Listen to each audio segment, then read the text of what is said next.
혹시 약도 꼬박꼬박 챙겨 먹고 나름대로 정말 애쓰고 있는데 왜 이 감정의 늪에서 헤어나오지 못하는 걸까 하고 스스로를 탓하고 계신가요? 그 힘든 마음에 정말 깊이 공감합니다. 오늘 바로 그 이야기부터 시작해 볼까 해요. 나는 왜 이렇게 나약할까? 내 정신력이 부족해서 그런 걸까? 이런 질문들 어쩌면 지금 이 순간에도 스스로에게 던지고 있는 고통스러운 물음일지 모릅니다. 그런데 만약에 그 질문 자체가 처음부터 잘못된 것이었다면 어떨까요? 제가 아주 분명하게 말씀드릴게요. 이건 여러분의 의지나 정신력이 실패한 게 절대 아닙니다. 이건요, 여러분의 몸, 그러니까 장 건강부터 염증 수치, 심지어 신체 구조까지 모든 게 얽혀있는 이 거대한 생태계가 보내는 절박한 구조 신호예요. 이제 문제를 완전히 다른 각도에서 봐야 합니다. 자, 우리가 지금까지 어떻게 생각해 왔는지 한번 볼까요? 오랫동안 현대의학은 우울증을 그냥 뇌 안의 화학 물질 문제로만 봤어요. 마치 우리 뇌가 몸하고는 상관없이 저렇게 유리병 안에 둥둥 떠 있는 것처럼 말이죠. 하지만 이 관점만으로는 도저히 설명되지 않는 것들이 너무나도 많습니다. 이제부터 진짜 원인을 찾아 한번 떠나보겠습니다. 우울증이 뇌가 아니라 우리 몸 전체에서 어떻게 시작되는지 그 뿌리를 제대로 파헤쳐볼 시간입니다. 우울증은요, 절대 한 가지 원인으로 생기지 않아요. 지금 보시는 것처럼 장과 뇌의 연결축, 면역과 염증, 그리고 우리 몸의 구조라는 이 세 개의 거대한 기둥이 서로 얽히면서 우리 몸의 균형을 무너뜨리는 건데요. 지금부터 하나씩 차근차근 살펴보겠습니다. 자, 제가 퀴즈 하나 내볼게요. 우리를 행복하게 만들어주는 그 유명한 화학물질, 세로토닌 있잖아요. 그 세로토닌의 95%는 과연 어디서 만들어질까요? 대부분 뇌라고 생각하셨죠? 정답은 놀라지 마세요. 바로 장입니다. 진짜 놀랍지 않나요? 우리 뇌는 세로토닌을 파는 일종의 판매점 같은 곳이고요. 진짜 그걸 만들어내는 생산 공장은 바로 우리 뱃속에 있었던 거예요.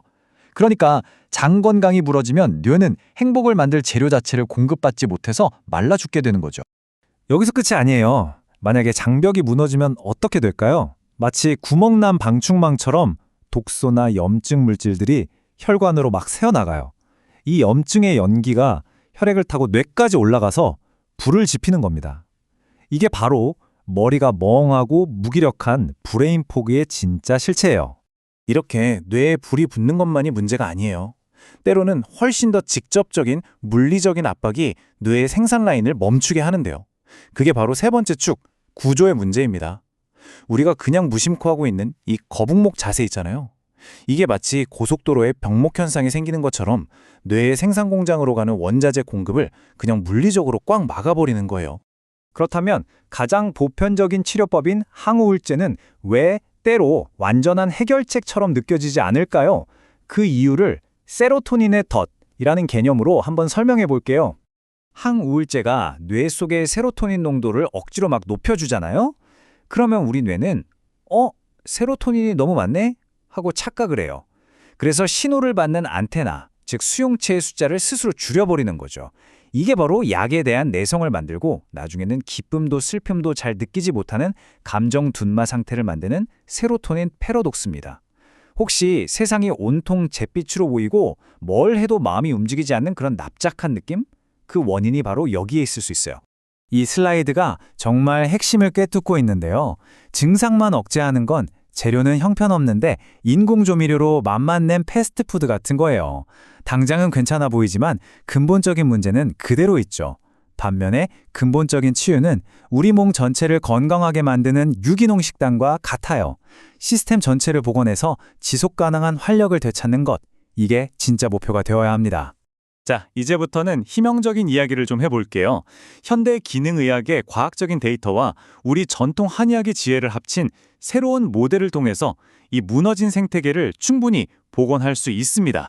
쉽게 말해서 기능의학이 염증이라는 불을 끄고 호르몬 균형을 맞추는 역할을 한다면 한의학은 소모된 에너지를 채워주고 기혈순환을 원활하게 만들어주는 거죠.